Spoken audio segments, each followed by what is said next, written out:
Hello बच्चों, welcome to all of you in this channel. ये है हमारा एक और question. Sum of 3 consecutive odd number is 39, find the numbers. 3 consecutive मतलब लगातार हमें 3 नंबर लेने हैं। कौन से लेने हैं? जो कि ऑड हैं। So how can we take? Let us do this question. Let first odd number x मान लेते हैं। सेकेंड ऑड नंबर लेने हैं, then I take x plus 2। Now third odd number x plus 4। अब मैं इस तरह से ये ऑड नंबर क्यों ले रही हूँ? सपोज अगर मेरे पास x की वैल्यू है 1, तो मेरा दूसरा number 1 plus 2 3 and my third number is 1 plus 4 5। मुझे इस तरह से 3 नंबर मिल जाएंगे 1 3 5, और यही कंजीक्यूटिव ऑड नंबर होंगे। तो ये मैं आपको एग्जांपल लेके समझा रही हूँ कि why I am taking x plus 2 and x plus 4। So ये मान लिए मैंने 3 consecutive number according to the question. अब क्वेश्चन के हिसाब से क्या कहा गया है कि इनका जो सम है, सो x plus 2, x plus 4, that is 39। x similar terms को हम ऐड करते हैं, कॉन्स्टेंट्स को अलग ऐड करेंगे।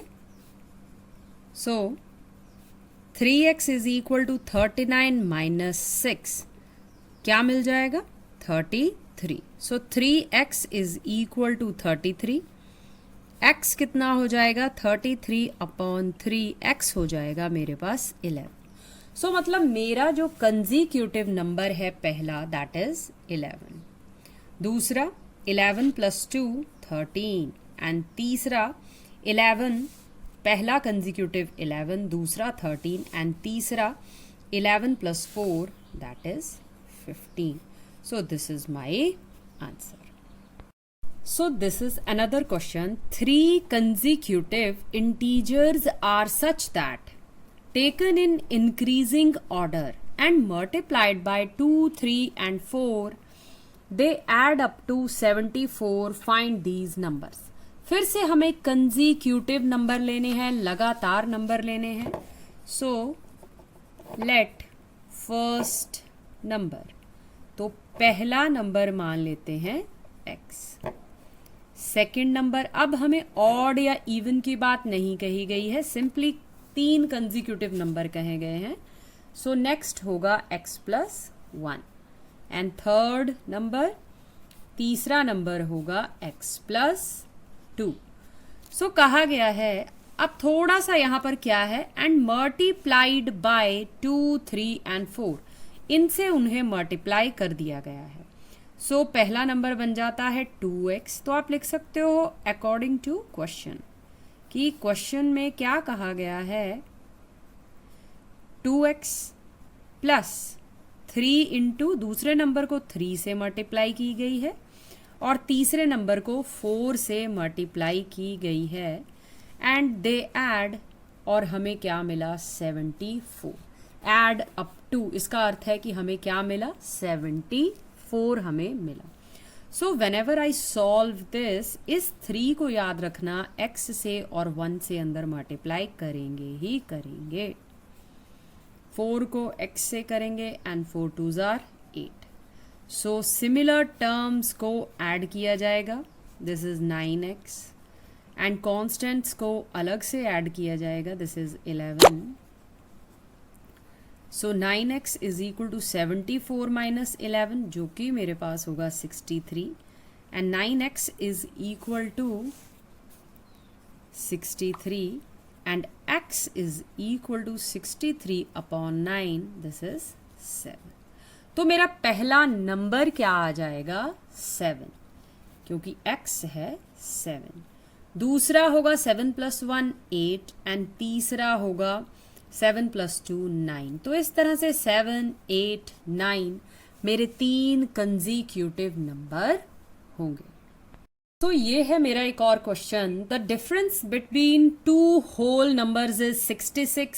The ratio of two numbers is 2:5. What are the numbers? So how can I do this? Let first number. So this is my solution. First number. अब मुझे ratio दी गई है तो मैं मान लेती हूं मेरा पहला नंबर है 2x. सेकेंड नंबर, दूसरा नंबर हो जाएगा 5x. अब मुझे क्या दिया गया है? इनका डिफरेंस दिया गया है.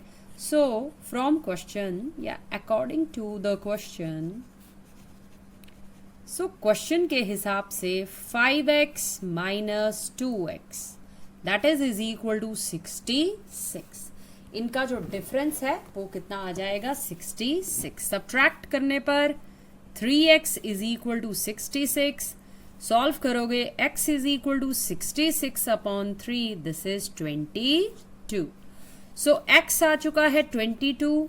So my first number is 2 into 22. This is 44. And my second number is 5 into 22. This is 110. So in this way, I have my two numbers. So ages से related these questions are very important. So the present age of Sahil's mother is 3 times the present age of Sahil. तो बात कर लेते हैं. Let Sahil's present age. सबसे पहले हम consider करेंगे प्रेजेंट एज किसकी? साहिल की, x ईयर. अब मदर की प्रेजेंट एज हमें दी गई है. मदर्स प्रेजेंट एज 3 गुना है साहिल की उम्र की मदर की प्रेजेंट एज. क्वेश्चन में कहा गया है after 5 years there edges will add to 66 years. means from question में से अब क्या कहा गया है कि 5 साल के बाद, 5 साल के बाद साहिल की उम्र x+5 हो जाएगी और उसकी मदर की भी 5 साल बढ़ जाएगी. उनकी एज का जो सम है that is 66 years. So in this way I have a equation. Similar terms को ऐड किया जाएगा. So I got my x. So 66 minus 10, 4x is equal to 56. x is equal to 56 upon 4 and this is 14. So x आ चुका है 14. मतलब साहिल की जो present as है, साहिल्स प्रेजेंट एज कितनी रहेगी? That is 14 years. और उसकी मदर की जो मदर्स प्रेजेंट एज कितनी हो जाएगी? 3 times of x. So 3 into 14, this is 42 years. So in this way, this is my answer.